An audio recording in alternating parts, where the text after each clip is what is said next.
We are officially 2 weeks away from spring training, and Pete Alonso said, "I'm not wasting any more time. I'm signing with a team right now." Pete Alonso just signed a 2-year contract that is basically a 1-year contract. We'll talk about that in a second. The Pirates just picked up another free agent, but it's not like it's a star free agent that the fan base has been begging for. It's kind of a bottom of the barrel free agent just to kind of check a box, and I feel bad for that fan base, and I've been saying that a lot this offseason. Just feeling bad for fan bases across baseball that are unfortunately owned by terrible owners, or they don't even have an owner. Talking about the Padres, which, by the way, there is an update on that. We'll talk about that in just a second. If this is your first time on the channel, this is MLB Recap. We give updates on the game of baseball almost every single day, so stick around and don't miss out. Hit that subscribe button. Also, don't forget that Recap is brought to you by SeatGeek. Save yourself 20 bucks off on all of your tickets using code Fuzzy, and it's brought to you by Underdog Fantasy. My code Fuzzy gets you a free pick'em. All you gotta do is download it to your phone, and it's yours. I hate saying this out loud, but the 2024-2025 offseason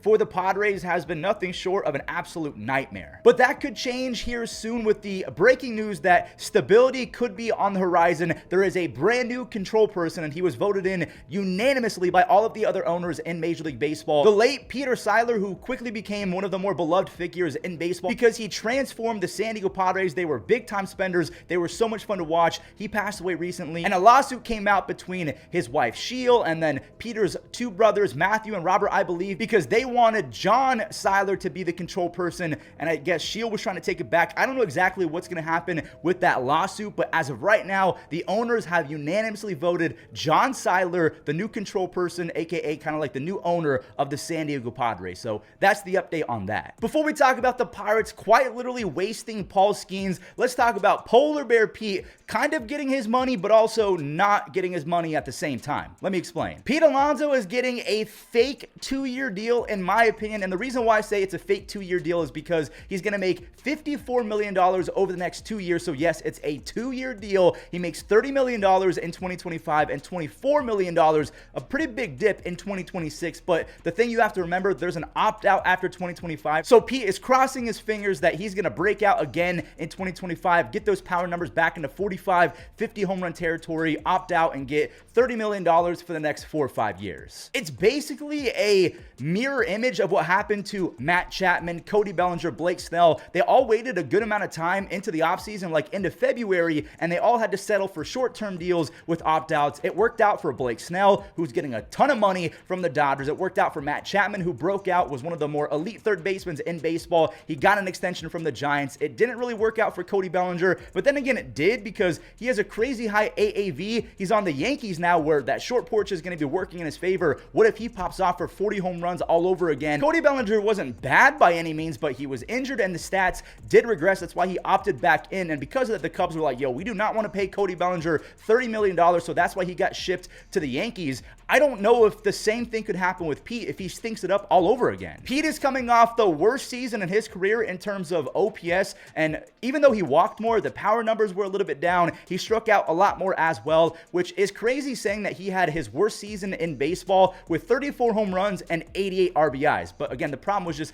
getting on base at a higher clip. The on base wasn't really there, and he struck out a lot more. That's kind of it. Also, I'm going to nerd out real quick. I dug into his stats a little bit. I noticed that he had a career worst rate in terms of pulling the ball and hitting baseballs in the air. For some reason, he just decided to go the other way more often, and if he was pulling the ball, it was on the ground. So that was a big reason why a lot of people thought that Vladimir Guerrero Jr. was overrated, because when he was pulling baseballs, it was on the ground to the third baseman, and if he was going away, it was being caught. So he was getting very unlucky. Maybe Pete is just getting unlucky, although I can't really say that like I could to justify a resurgence from Vladimir Guerrero Jr. because Pete Alonso's BABIP was pretty much in line with his career BABIP. That is batting average on balls in play. But who knows, maybe Vladimir Guerrero Jr. sticking to the away approach and going up the middle worked out for him, and that when the baseball gods finally allowed him to get lucky as opposed to everything getting caught, it worked out and he was a monster last year. Maybe Pete is saying, hey, I'm going to stick with that approach. I don't care what you guys think. I'm going to go the other way. I'm going to hit the ball up the middle and on the ground, and if it leaves, it leaves. Fine. But it also led to more strikeouts. So I'd go back to pulling the ball and lifting it.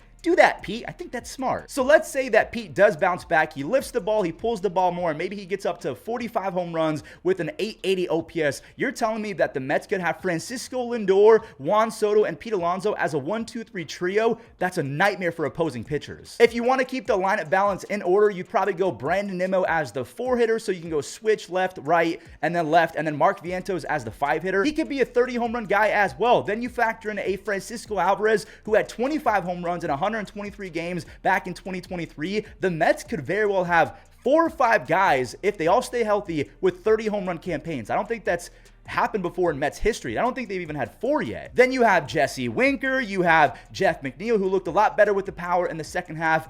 Starlin Marte was anything but good last year, but then you have Jose Siri, you have a Luis Angel Acuna, who is the younger brother of Ronald Acuna Jr. The Mets do have a lot of pieces on paper, on offense, to be insane. So they've had an A-plus offseason. Can they turn it into an A++ offseason by trading away Brett Baty? Because obviously with Pete Alonso at first base, Mark Vientos is going to stay at third unless he goes to a DH, but I don't think that's going to happen because Marte, he sucks at outfield. He might be their DH along with Jesse Winker. Trade Brett Baty for a bullpen piece or a back end of the rotation kind of guy. Again, you already have 4 to 5 potentially 30 home run guys in your lineup. You don't really need Brett Baty anymore. I'm sorry, Brett. You're a quadruple player. It's time to go somewhere else like Joey Bart and have a fresh start. Another free agent just signed.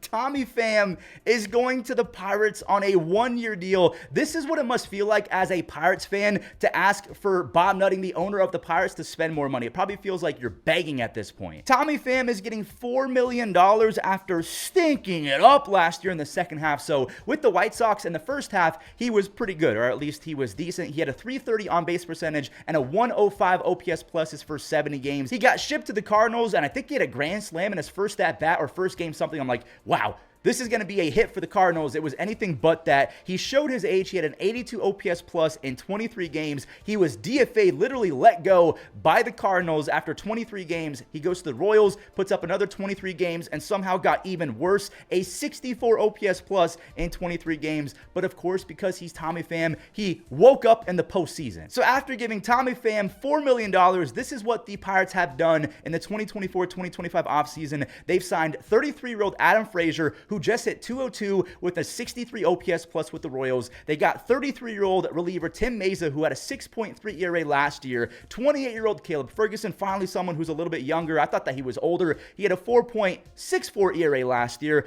38-year-old Andrew McCutchen, who was pretty good last year, 20 home runs and a 105 OPS plus campaign.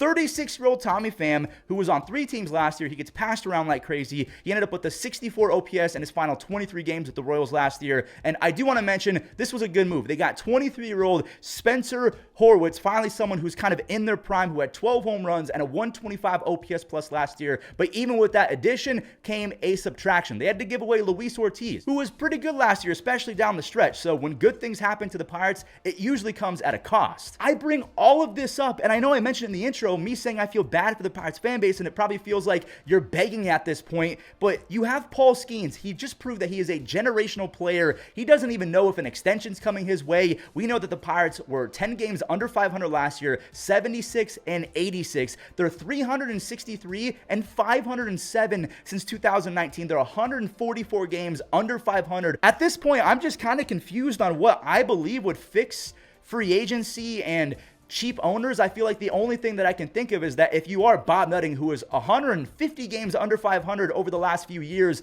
there should be a vote that if you lose consecutively 4 or 5 years in a row, that the other owners can say, yeah, we're done revenue sharing with you. We're sick and tired of you not investing into your product. You have one of the best ballparks in America, PNC Ballpark, which I want to go to, by the way. That might be a 2025 goal. But Bob Nutting has a beautiful ballpark, tons of money to spend because he's a billionaire. He gets a lot more money with revenue sharing and then rewards Paul Skenes with Adam Frazier and Tommy Pham. Great going, Bob. I'm sure you really love your fan base and you really want to compete. So I guess that would be my solution to the game of baseball. If I could bring anything to Robert Manfred in a CBA agreement, I would say, hey, Robbie, I love what you've done with the pace of play. I think that that's really fun. I know that you're trying to acquire all of the TV rights and make sure that blackouts are a thing of the past. When you're done as a commissioner, that's kind of going to be your peace day resistance, what saves your reputation. But one more thing, if an owner loses 5 out of 10 years or 6 out of 10 years or loses 5 years in a row consecutively, in a row consecutively, obviously. There should be a vote from the other owners that says, yes, that guy has to sell because we're sick and tired of revenue sharing with him and having him pocket that money as opposed to giving it to players. They're either going to spend it on restaurants outside the stadium, concessions inside the stadium, more seats, but nothing in terms of on-field product. It's all going to be auxiliary kind of off-the-field stuff to just line that pocket with more money.